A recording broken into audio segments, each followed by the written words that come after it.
Bearcat Nation, what's going on? This is Justin Summers and Neil Meyer with the Front Office News. We're giving you your daily recap of today's men's basketball game. Bearcats basketball is back, and they started off real hot. Final score of 98-55 over Chaminade. Bearcats got it off to a very fast-paced, very fast-tempo offense. Bearcats destroyed them in fast break points at a final of 38-2. Bearcats got great play out of Landers Nolly as he had 19 in his first game as a Bearcat, and then David DeJulius leading the way with 24 doing his thing. Neil, what did you all see out there today? Obviously, I think the main thing was, you kind of hit on it, Landers Nolly's performance. Obviously, it was his Fifth Third debut here in the red and black at Fifth Third Arena. I mean, obviously, you look around and you just watch the film tonight. We saw it here live. The way he can affect the game is tremendous, whether it's on the ball, off the ball, screens, passing, he can do it all. And tonight it was the scoring ability, and I believe he finished 8 for 13 with the field,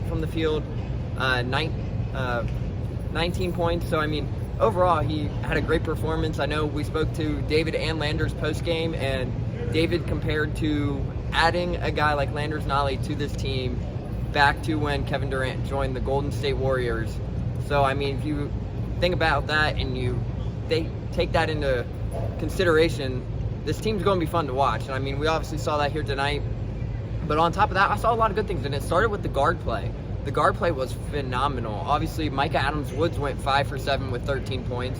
Then you throw in guys like Landers Nolly, who had 19. But David DeJulius had a quiet 24 points. And it went really unnoticed. And it kind of just was the way he was able to work off the ball a little bit. And obviously, that's something Wes Miller and this Bearcat staff was trying to get him to do this all offseason, was kind of get him off the ball and get him in situations where he was able to score. But I think tonight, that's really what stood out, is the guard play. And this lock-in defensively, they obviously brought the press early and were very well at it and forced turnovers. But let's talk about the play of Rob Finney. Stat sheet might not stick out to you that he only finished with 3 points, but finished with a game-high 8 assists. So, I mean, 8 assists on the team's 24 assists on the 37 made baskets. Rob Finney had a very sneaky, great first game in the red and black.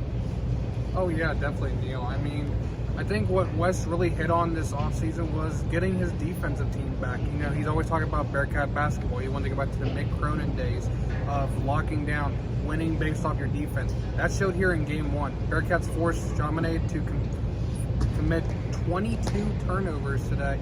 Great start for them. I think that zone was really killing them today. The Bearcats were running a great zone defense today. And then like Neil brought up, that press, you know, they went a full court press and it was throwing them some fits. You got Rob back there with David DeJulius, Landers Nolly.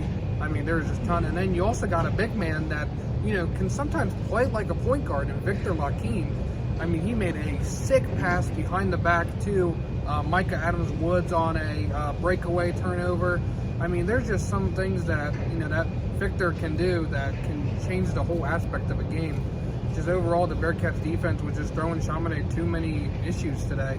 And I think that was the main difference. You know, Bearcats got off to a quick start, up 6-0 after 2 quick threes to begin the game.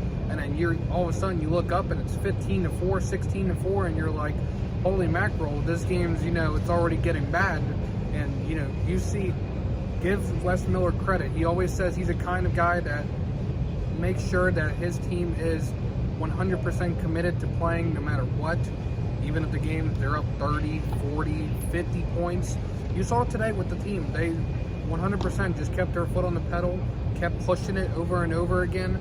Like I said, fast tempo offense. They were creating easy baskets. That's exactly what Wes wanted, and I think overall what you saw today, if they continue to show this fast-paced offense, create turnovers to get those easy baskets, this team's going to be hard to beat, and they're going to be higher than what a lot of people expected them coming into this season. As Justin mentioned, obviously, this team was very fun to watch tonight, and as it's shown, really shown flashes of a guy everyone should start to take note of in Dan Skillings. And obviously Dan finished with just 9 points off the bench, but look at the one play he had that nasty block, and then he took it back in transition for a wide open dunk coast to coast. So I mean, obviously another thing David DeJulius also said in the press conference was that they kind of took it for granted with a guy like Tari Eason here 2 years ago when they made the comment, yeah, I don't think he'll be here long, and because he's got NBA potential. And this team's high on Dan Skillings, and Landers and David both